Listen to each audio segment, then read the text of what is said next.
سورۃ العنکبوت کی آیت نمبر 52۔ الحمدللہ وکفی والسلام علی عبادہ الذین اصطفی،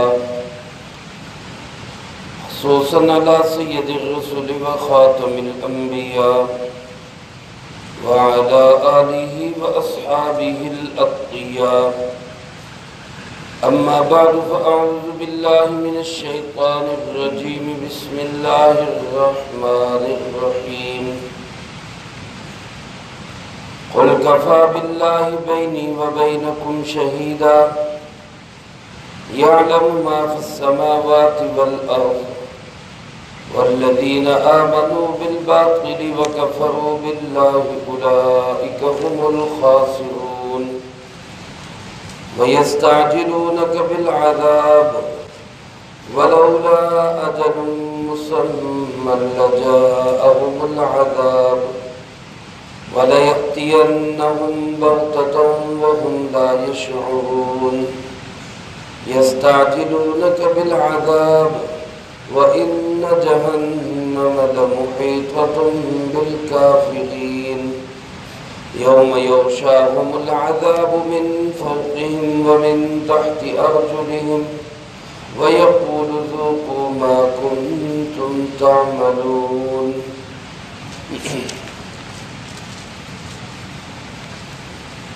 قل كفى بالله بيني وبينكم شهيدا۔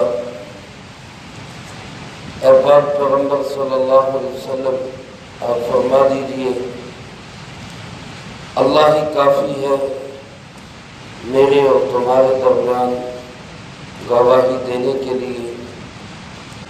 یعلم ما فی السماوات والارض، وہ جانتا ہے جو کچھ آسمانوں میں ہے اس کو بھی اور جو زمین میں ہے اس کو بھی۔ والذین آمنوا بالباطل وکفروا باللہ، اور وہ لوگ جنہوں نے باطل کو تو مانا اور اللہ کو انکار کیا، اولئک هم الخاسرون، حقیقت میں یہی لوگ خسارہ پانے والے ہیں۔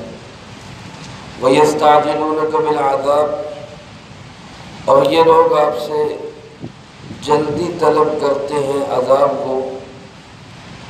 وَلَوْلَا أَجَلٌ مُّسَمًّى، اور اگر عذاب کے لیے مدت طے نہ ہو چکی ہوتی، لَجَاءَهُمُ الْعَذَابُ، یقیناً عذاب آ چکتا۔ وَلَيَأْتِيَنَّهُمْ بَغْتَةً وَهُمْ لَا يَشْعُرُونَ، اور ضرور بضرور وہ عذاب آئے گا ان پر اچانک اور ان کو اس کا پتہ بھی نہیں چلے گا۔ يَسْتَعْجِلُونَكَ بِالْعَذَابِ، اور یہ لوگ جلدی طلب کرتے ہیں آپ سے عذاب کو۔ وَإِنَّ جَهَنَّمَ لَمُحِيطَةٌ بِالْكَافِرِينَ، اور کوئی شک نہیں کہ جہنم گھیرنے والی ہے کافروں کو۔ یوم یغشاہم العذاب، جس دن ڈھانپ لے گا ان کو عذاب، من فوقہم، ان کے اوپر سے، ومن تحت ارجلہم، اور ان کے قدموں کے نیچے سے۔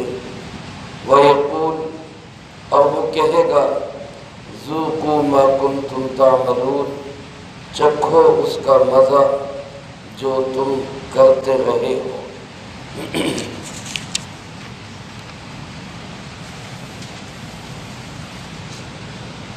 اس سے پہلی آیات مبارکہ میں اللہ رب العالمین نے قرآن کریم کی حقانیت اور جناب محمد کریم صلی اللہ علیہ وسلم کی رسالت و ختم نبوت کو بیان فرمایا۔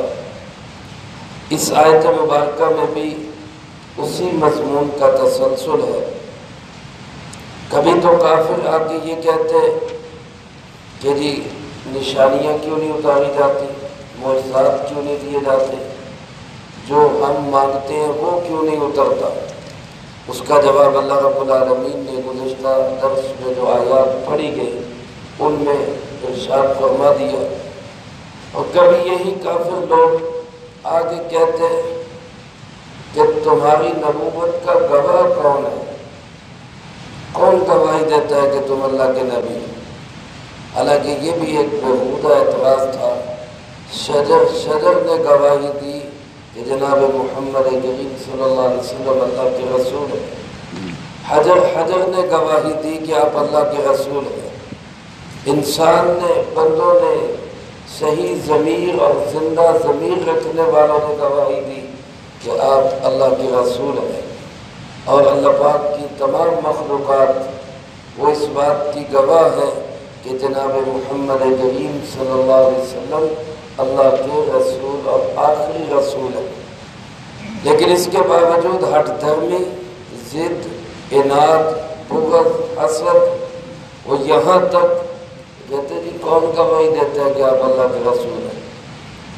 اللہ رب العالمین نے فرمایا میرے محبوب آپ ان کو یوں کہیں کفا باللہ بینی و بینکم شہیدا، اللہ گواہی کے لیے کافی ہے، میرے اور تمہارے درمیان تم نہیں مانتے، میں کہہ رہا ہوں میں اللہ کا رسول ہوں، اس کی گواہی دینے کے لیے کسی اور کی ضرورت نہیں، میرا اللہ اس کا گواہ کافی ہے۔ میرا اللہ اس کی گواہی دے رہا ہے۔ کیسے؟ کہ میں کہہ رہا ہوں اللہ کا رسول ہوں، یہ زمین بھی اللہ کی ہے، یہ آسمان بھی اللہ کا ہے، یہ فضا بھی اللہ کی ہے، یہ دھرتی مکہ مکرمہ کی یہ بھی اللہ کی ہے، اور میں اس زمین پر برملا کہہ رہا ہوں کہ میں اللہ کا نمائندہ ہوں، میں اللہ کا رسول ہوں۔ اللہ میری اس حالت کو جانتا ہے، اللہ کو پتہ ہے کہ میں کہہ رہا ہوں میں اس کا رسول ہوں، اور اتنا پتہ ہے کہ یعلم ما فی السماوات والارض، وہ تو آسمان و زمین کی ہر چیز کو جانتا ہے۔ تو ایک پتا بھی اپنی جگہ سے حرکت کرتا ہے تو وہ اللہ کے علم میں ہوتا ہے۔ وما تسقط من ورقة الا يعلمها ولا حبة في ظلمات الارض ولا رطب ولا يابس الا في كتاب مبين۔ اللہ پاک فرماتے ہیں کوئی پتا، کوئی خشک چیز، کوئی تر چیز، کوئی جہان کا ایک تنکا بھی اپنی جگہ سے حرکت کرے گا تو وہ کس کے علم میں ہوگا؟ اللہ کے علم میں ہوگا۔ تو میں اس زبان سے کہہ رہا ہوں، میں اتنا بڑا انسان، میں کہہ رہا ہوں میں اللہ کا رسول ہوں، اور اگر میں غلط کہہ رہا ہوں تو کیا اللہ مجھ پہ عذاب نہ لاتا؟ اگر میں غلط کہہ رہا ہوں تو کیا اللہ مجھے روک نہ دیتا؟ اگر میں غلط کہہ رہا ہوں تو کیا اللہ مجھے میرے انجام سے دوچار نہ کر دیتا؟ ایک بندہ جب وہ اللہ کا نمائندہ ہی نہیں، اللہ کا نبی نہیں، اور وہ اٹھ کے کہے کہ وہ اللہ کا نبی ہے، تو اللہ دنیا کے سامنے رسوا ذلیل کر کے دکھاتا ہے کہ یہ میرا نمائندہ نہیں ہے، یہ جھوٹ بول رہا ہے۔ تو میں اگر ایسا ہوں تو زمین و آسمان کی ہر چیز کا علم رکھنے والا اللہ وہ پھر مجھے انجام تک کیوں نہیں پہنچاتا؟ یہی دلیل ہے اور یہی ثبوت کافی ہے کہ میں اللہ کا سچا رسول ہوں۔ اللہ پاک فرماتے ہیں والذین آمنوا بالباطل، لیکن کچھ لوگ ایسے ڈھیٹ طبیعت کے ہوتے ہیں اور ایسا مردہ ضمیر ہوتا ہے ان کا کہ باطل پہ تو فوراً ایمان لے آتے ہیں، لیکن جو سچ اور حق ہوتا ہے، اللہ کی ذات ہے، اس کو ماننے کے لیے ان کی زبانیں گنگ ہو جاتی ہیں، غلط چیزوں پہ فوراً ایمان لے آئیں گے۔ ایسی چیزیں جن کا غلط ہونا بالکل واضح باطل ہے اس کو تو کہیں گے جی یہ ٹھیک ہے بالکل، اور جو واقعتاً حق اور سچ ہوگا اس کو ماننے کے لیے زبان ہچکچائے گی، جی اس کو کیسے مانیں؟ اور اللہ پاک فرماتے جب انسان اس قدر مردہ ضمیر ہو جائے، اس کا اندر اتنا مر چکا ہو، تو پھر سمجھو اولئک هم الخاسرون، یہی لوگ ہیں جن کا خسارہ ہونے والا ہے، یہی لوگ ہیں جو اپنی راس بھی کھو بیٹھیں گے۔ تاجر حضرات اس کو اچھی طرح سمجھتے ہیں کہ ایک نقصان ہوتا ہے، ایک خسارہ ہوتا ہے۔ نقصان کیا ہے؟ نفع میں کمی ہو گئی، مال لگایا تھا، راس لگائی تھی، تجارت کرتا رہا، کبھی مال بڑھا کبھی مال کم ہو گیا، نفع میں کمی ہو جائے وہ نقصان کہلاتا ہے۔ لیکن ایک صورتحال ایسی ہوتی ہے جس میں اپنی راس ہی ضائع ہو جاتی ہے، جو اپنا سرمایہ ہوتا ہے وہی ضائع ہو جاتا ہے۔ جیسا کہ آج کل دکاندار حضرات، تاجر حضرات وہ کہتے ہیں کہ جی پوری تو پڑ نہیں رہی، اب تو اپنی راس کھا رہے ہیں۔ تو جب انسان راس کھانے پہ آ جاتا ہے تو پھر خسارہ شروع ہو جاتا ہے۔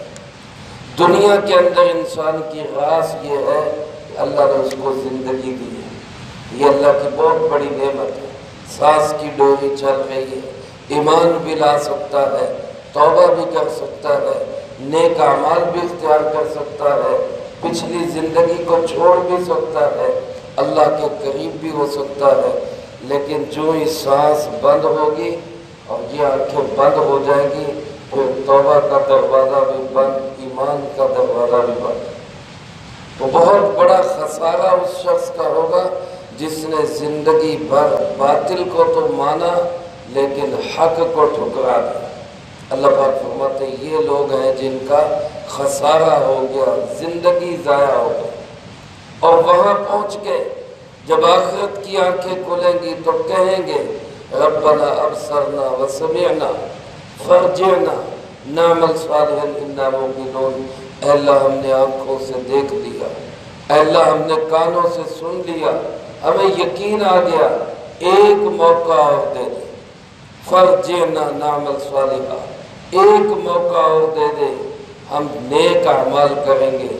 لیکن میرے محترم دوستو، اس زندگی کی ایک ہی قسط ہے، ایک ہی چانس ہے، دوبارہ اس کا کوئی موقع ملنے والا نہیں ہے۔ اسی میں جو کچھ کرنا ہم نے کرنا۔ میرے محترم دوستو، جب اللہ کے محبوب صلی اللہ علیہ وسلم انتہائی ہمدردی کے ساتھ، انتہائی شفقت کے ساتھ ایسے ہٹ درم اور ضدی لوگوں کو بھی سمجھاتے، تو جب ان کے پاس دلائل کچھ نہ رہتے، دلائل کا جواب کچھ نہ رہتا، وہ بات کا جواب نہیں دے پاتے، تو پھر وہ کیا کہتے کہ وَيَسْتَعْجِلُونَكَ بِالْعَذَابِ، جلدی طلب کرتے ہیں تجھ سے عذاب کو۔ پھر کہتے جی تو سچا رسول ہے، ہاں جی، تو پھر ہم نہیں مانتے، عذاب کیوں نہیں آتا؟ اللہ ہمارے اوپر عذاب کیوں نہیں بھیجتا؟ جلدی عذاب لے آ، اگر تو واقعی اللہ کا رسول ہے۔ بعض کافر بدبخت اور ضدی کافروں نے رسول اللہ صلی اللہ علیہ وسلم سے کہا ان کا هذا هو الحق من عندک، اگر یہ قرآن، یہ پیغام، یہ سچ اور حق ہے اور اللہ کی طرف سے ہے، ہم نہیں مان رہے، امطر علینا حجارۃ من السماء، جو پتھروں کی بارش ہم پہ برسانی ہے، برسات نہیں مانتے۔ اس قدر ڈٹائی اور اس قدر ضد اور اس قدر عناد، اللہ فرماتے ہیں یستعجلونک بالعذاب، میرے محبوب یہ آپ سے مطالبہ کرتے ہیں کہ عذاب جلدی لے آ، عذاب جلدی لے آ۔ فرمایا میرے محبوب ان سے کہو لولا اجل مسمى، اگر عذاب کی مدت طے شدہ نہ ہوتی، اگر اللہ نے وقت طے نہ کیا ہوتا کہ فلاں وقت میں عذاب آئے گا، فلاں وقت تک ان کو مہلت ہے، اللہ نے یہ بات طے نہ کی ہوتی تو لجاءہم العذاب، ان کی یہ بات اتنی سخت تھی کہ عذاب آ جاتا، یہ گفتگو ان کی اتنی خوفناک اور خطرناک تھی کہ عذاب ابھی آ جاتا۔ لیکن گھبرائیں نہ، پریشان نہ ہو، کام کرتے رہیں، آپ بھی لگے رہیں، انہوں نے بھی ضد کرنی ہے، کرتے رہیں، جب وقت پورا ہوگا تو لَيَأْتِيَنَّهُمْ بَغْتَةً وَهُمْ لَا يَشْعُرُونَ، عذاب پھر اس طرح اچانک آئے گا کہ ان کو اس کا پتہ بھی نہیں چلے گا، شعور بھی نہیں ہوگا۔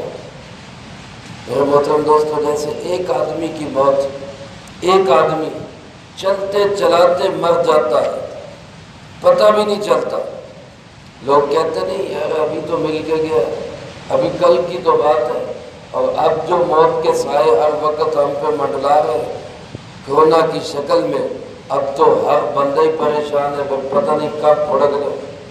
پہلے ہے تو پہلے بھی نظام اللہ کے ہاتھ میں، موت تو اسی کی جو ہے وہ حکم سے آتی ہے، کل ایک جگہ بزرگوں کے پاس بیٹھے تھے، مولانا صادق الحمید صاحب ہمارے شہر کے بزرگ ہیں، اللہ ان کی عمر دراز فرمائے۔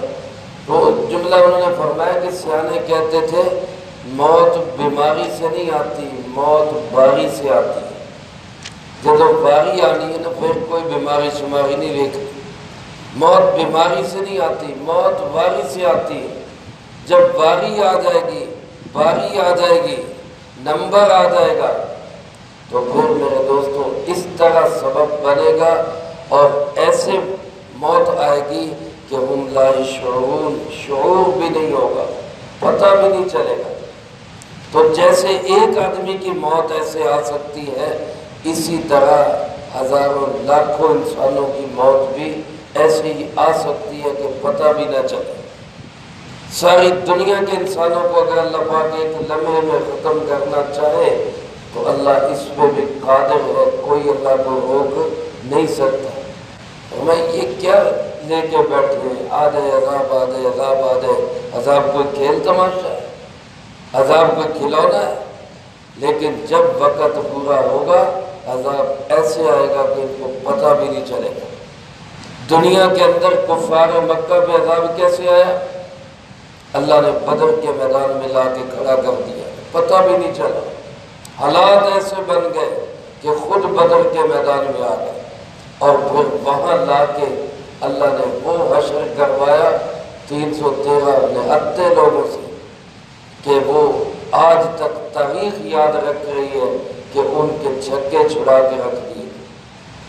رسول اللہ صلی اللہ علیہ وسلم کو مکہ مکرمہ سے نکل جانے پہ مجبور کیا، لیکن 8 سال کے بعد ہی آپ صلی اللہ علیہ وسلم اس طرح مکہ مکرمہ میں آئے کہ مکے والوں کو پتہ بھی نہیں چلا کہ یہ محمد کریم صلی اللہ علیہ وسلم کا لشکر اور آپ کا پورا آپ کی فوج وہ یہ مکہ کے کنارے پہ آ کھڑی ہو گئی۔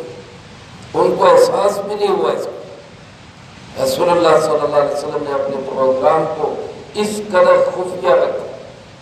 خیبر پہ جب آپ نے حملہ کیا، آپ قلعہ خیبر کے پاس پہنچ گئے، صبح کا وقت تھا۔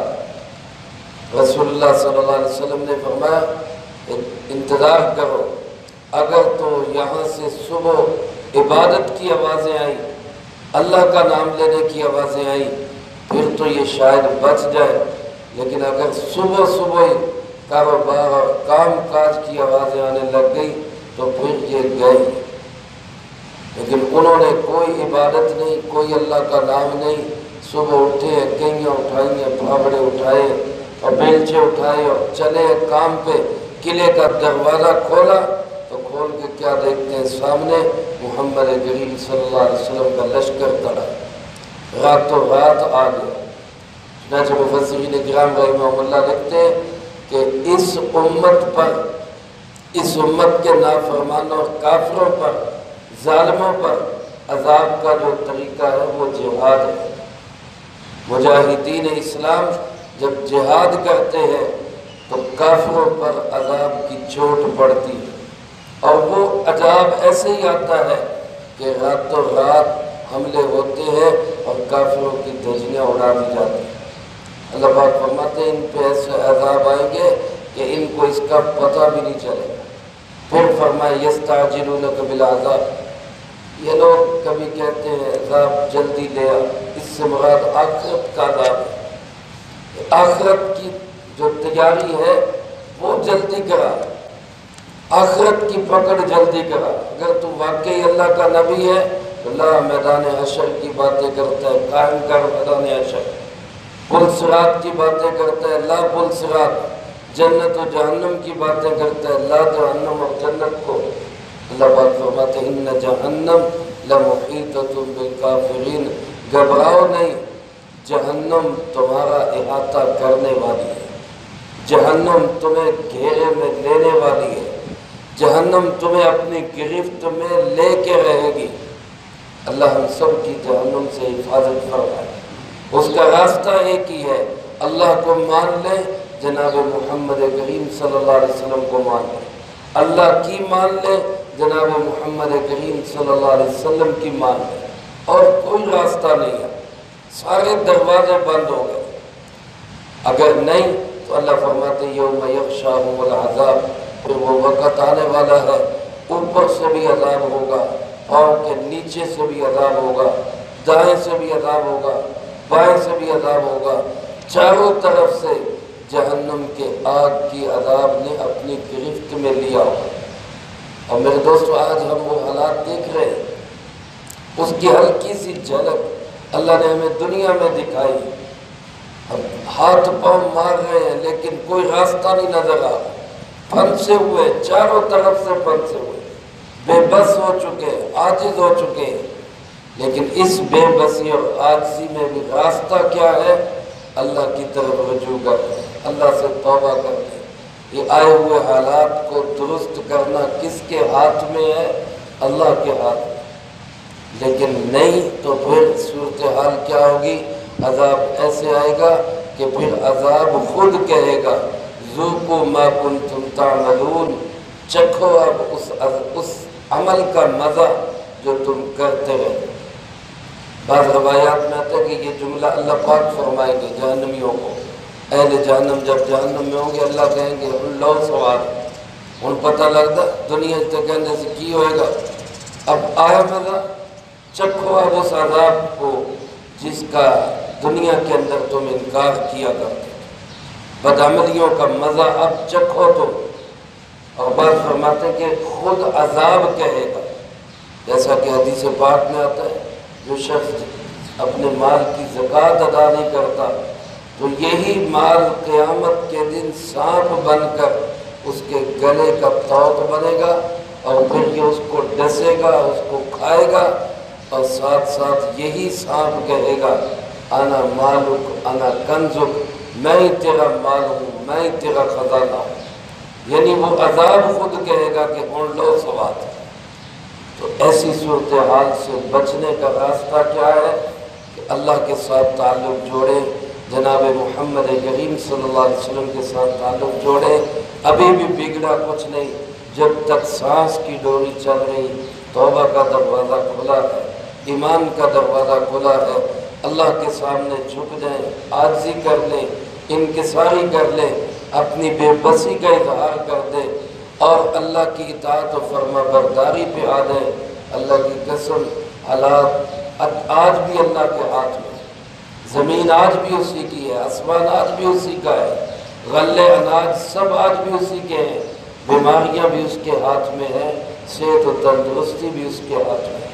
اللہ ہم سب کو اپنی ذات کا تعلق نصیب فرمائے، جو کہا سنا اس کو زندگی میں لا کے دوسروں تک پہنچانے کی توفیق عطا فرمائے۔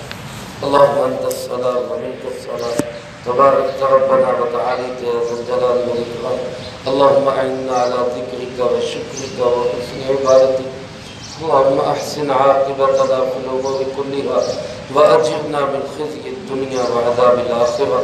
اللہم باقیتا کباقیت الولید، اللہم استر عوراتنا وآمن روعاتنا، اللہم انا نجعلک فی نحورهم ونعوذ بك من شرورهم، اللهم اكفنا بحلالك عن حرامك واغننا بفضلك عمن سواك، اللهم اكفنا كل مهم من حيث شئت ومن اين شئت، رب اغفر وارحم وانت خير الراحمين، ربنا تقبل منا انك انت السميع العليم وتب علينا انك انت التواب الرحيم، وصلى الله على النبي الكريم وعلى آله واصحابه اجمعین برحمتک یا ارحم